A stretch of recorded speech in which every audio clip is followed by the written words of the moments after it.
फक्त काही मिनिटात तयार होणारा हा खमण ढोकळा पाहिल्यावर तुम्ही बाजारातून आणणंच बंद कराल, इतकी छान ही रेसिपी आहे. तर रेसिपी कुठे न स्किप करता पूर्ण पहा.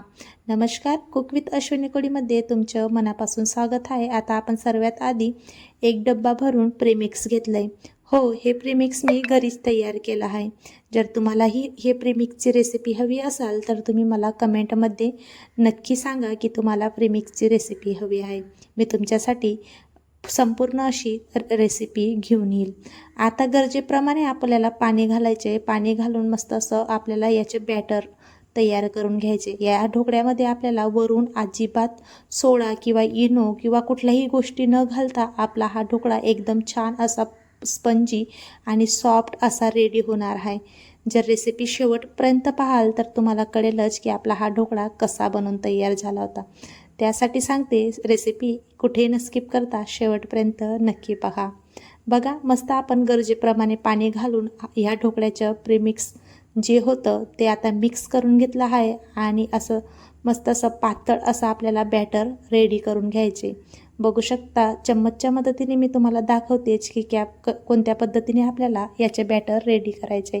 आता हे बॅटर रेडी झालं आहे. आता आपण याला बाजूला ठेवूया आणि पूर्वतयारी करून घेऊया. आता मी एक डब्बा घेतला आहे. जर तुमच्याकडे कुकरचा किंवा ढोकळा बनवायचा डब्बा असेल त्या डब्बाचाही तुम्ही वापर करणार तर चालेल. नसेल तुमच्याकडे डब्बा तर असा तर डब्बा प्रत्येकाकडे असतो, चपाती किंवा मसाल्याचा डब्बा. त्याच्यामध्ये तेल घालायचं, तेल मस्त असं लावून घ्यायचं आणि नसेल तुम्हाला तेल लावायचं तर बटर पेपरचाही तुम्ही वापर करू शकता. आता आपण जे बॅटर होतं ते बॅटर आपण आता या डब्यामध्ये वतून घेणार आहोत. तर मंडळी, तुम्हाला एक निवेदन आहे, जर तुम्ही ही रेसिपी पाहत असाल आणि जर तुम्ही आपल्या चॅनलवरती नवीन असाल तर चॅनलला सबस्क्राईब करून बेल आयकॉनला प्रेस करा, जेणेकरून तुम्हाला सर्वात आधी आपले रेसिपीचं नोटिफिकेशन येईल. आणि हो, जर तुम्हाला ही रेसिपी थोडी जरी आवडली तर रेसिपीला लाईक करून कमेंटमध्ये तुमच्या गावाचं नाव नक्की सांगा, जेणेकरून मी तुमचं आभार व्यक्त करू शकेल. तर चला, तर मग सगळं बॅटर आपण आता या डब्यामध्ये वतून घेतलं आहे. डब्याला थोडा टॅप करूया, जेणेकरून याच्यामध्ये थोड्या हवा वगैरे असेल ते मिटेल आणि आपला ढोकळा मस्त असा जाळीदार रेडी होईल.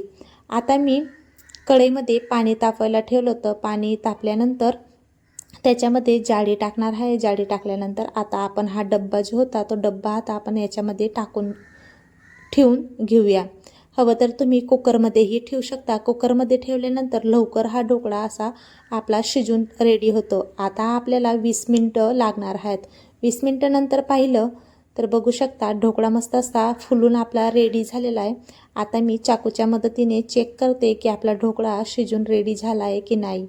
बघू शकता, थोडं मला असं वाटलं की ढोकळ्याचं बॅटर आपल्या चाकूला लागतं आहे, म्हणून मी अजून 2-3 मिनटासाठी हा ढोकळा वाफवून घेतला. वाफवल्यानंतर ढोकळा मी एका साईडला काढून घेतलेला आहे. मस्त आपला सॉफ्ट आणि पंजी ढोकळा वाफवून रेडी झालेला आहे. आता याला गार होण्यासाठी एका बाजूला आपण ठेवून देऊया. गार झाल्यानंतर आपण ढोकळ्याच्या कडा मोकळा करून घेऊया. अगदी सहजपणे या ढोकळ्याच्या कडा मोकळ्या होतात आणि एकदम छान हा ढोकळा खायलाही लागतो. एकदम सॉफ्ट आणि पंजी आपला ढोकळा बनवून रेडी झालेला आहे. आता आपण प्लेटमध्ये याला एका साईडने टॅप करून ढोकळा काढून घेऊया. बघू शकता, अजिबात आपला ढोकळा कुठंही फाटला वगैरे नाही. एकदम छान आपला हा ढोकळा रेडी झालेला आहे. एकदम झाडी पण एकदम छान आलेली आहे आपल्या ढोकळ्याला आणि एकदम पंची असा सॉफ्ट आपला ढोकळा रेडी झालेला आहे. चला, तर मग आता आपण चाकूच्या मदतीने हा ढोकळा मस्त असा कट करून घेऊया. हवं तर तुम्ही कट करण्याच्या आधीही तुम्ही याच्यामध्ये फोडणी घालू शकता, पण मी कट केल्यानंतर याच्यावर फोडणी घालणार आहे. आता मस्त आपले चौकोन आकाराचा ढोकळा आपण कट करून घेणार आहोत. तुमच्या आवडीनुसार तुम्ही याचे पीस जे आहेत ते छोटे किंवा मोठे करू शकता, पण मी थोडे मीडियमच साईजचे पीस ठेवते, जेणेकरून आपला ढोकळा मस्त असा स्पंजी आणि मोठ्या साईजचा दिसेल. म्हणून बघू शकता, आता माझा हा ढोकळा कट करून झाला आहे आणि मी तुम्हाला जवळून दाखवते की कसा आपला सॉफ्ट आणि जाळीदार असा ढोकळा रेडी झाला आहे. बघू शकता, एकदम जाळीदार आणि सॉफ्ट आणि पंजी आपला ढोकळा हा रेडी झाला आहे.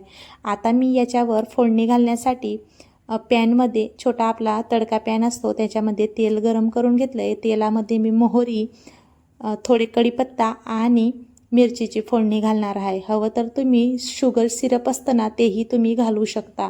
एकदम छान हा ढोकळा आपला रेडी होतो. शुगर सिरप घातल्याने एकदम छान लागतो. पण माझा मुलगा जो आहे ना तो गोड ढोकळा अजिबात खात नाही, म्हणून मी असाच फोडणी घालून त्याला देणार आहे. बघू शकता मिरची, जिरे आणि कढीपत्त्याची फोडणी आपली टाकून रेडी झाली. वरून आपण थोडी कोथिंबीर घालूया. कोथिंबीर घातल्यानंतर जर तुमच्याकडे ओलं नारळ असेल तर ओलं नारळाचा चवही तुम्ही याच्यावरती घालू शकता. एकदम छान आपला स्पंजी ढोकळा रेडी आहे. काही मिनटातच रेडी होतो आणि काही सेकंदातच संपतो. एकदम छान असा स्पंजी ढोकळा रेडी झाला आहे. बघू शकता एकदम सॉफ्ट आणि पंजी हा ढोकळा आहे. कशी वाटली तुम्हाला रेसिपी मला कमेंटमध्ये नक्की सांगा. व्हिडिओ को लाईक करा, सबस्क्राईब करा. इथपर्यंत रेसिपी पाहिल्याबद्दल धन्यवाद.